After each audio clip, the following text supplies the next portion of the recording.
नमस्कार दोस्तों। आज फिर एक छोटा सा विचार लेके आया हूँ। ये विचार रामायण और महाभारत से लिया गया है। अंतिम सांस गिन रहे जटायु ने कहा कि मुझे पता था कि मैं रावण से नहीं जीत सकता, लेकिन फिर भी मैं लड़ा। यदि मैं नहीं लड़ता तो आने वाली पीढ़ियाँ मुझको कायर कहती। जब रावण ने जटायु के दोनों पंख काट डाले तो काल आया, और जैसे ही काल आया तो गिद्धराज जटायु जोर से गुर्रा के मौत को ललकार कर कहने लगे, खबरदार ए मृत्यु, आगे बढ़ने की कोशिश मत करना।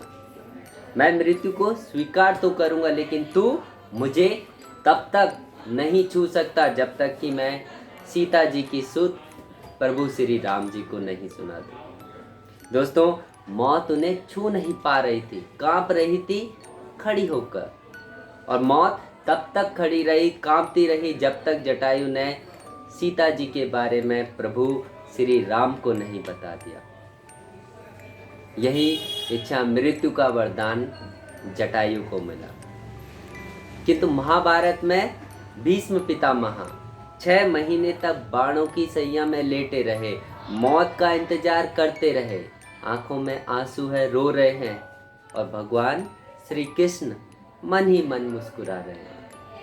दोस्तों, कितना अलौकिक है यह दृश्य। रामायण में जटायु भगवान श्री राम की गोद रूपी सैया में लेटे हुए हैं, और महाभारत में भीष्म पितामह रो रहे हैं और भगवान श्री कृष्ण हंस रहे हैं। यहाँ पे भगवान श्री राम जटायु को अपनी गोद में लेकर रो रहे हैं और जटायु हंस रहा है। दोस्तों, भिन्नता प्रतीत हो रही है कि नहीं? कितना अंतर है।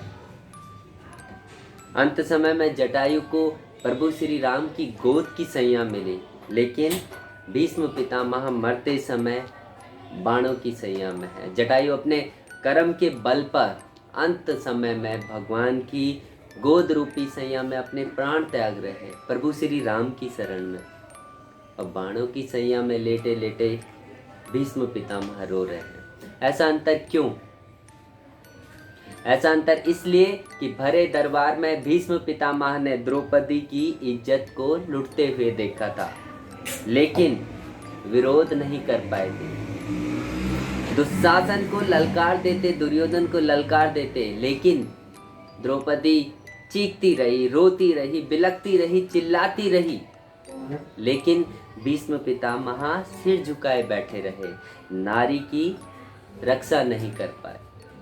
और उसका परिणाम यह निकला कि इच्छा मृत्यु का वरदान पाने पर भी बाणों की सैया मिली, और जटायु ने रानी सीता माता का, नारी का सम्मान किया, अपने प्राणों की आहुति दे दी, तो मरते समय भगवान श्री राम की गोद रूपी सैया उनको मिली। दोस्तों, जो दूसरों के साथ गलत होते देखकर भी अपनी आंखें मूंद लेते हैं, उनकी गति भीष्म पितामह जैसी होती है, और जो अपना परिणाम जानते हुए भी औरों के लिए संघर्ष करते हैं, उनका महात्म्य जटायु जैसा कीर्तिवान होता है, उज्जवल होता है। दोस्तों, सदैव गलत का विरोध करना चाहिए। सत्य परेशान जरूर होता है, पर पराजित नहीं। जिस परिवार, जिस समाज, जिस देश में औरतों का सम्मान नहीं होता, उस परिवार, उस समाज और देश का पतन निश्चित है। नारी का सम्मान करना चाहिए। नारी का सम्मान माँ का सम्मान करना है, माँ का सम्मान करना भगवान का सम्मान करना, और जो सच्चे दिल से भगवान का सम्मान करता है, वही आनंद से भरा हुआ इस जीवन को जीता है। ये छोटा सा विचार रामायण और महाभारत के संदर्भ से लिया गया है। आशा करता हूँ आपको ये विचार पसंद आया होगा। धन्यवाद।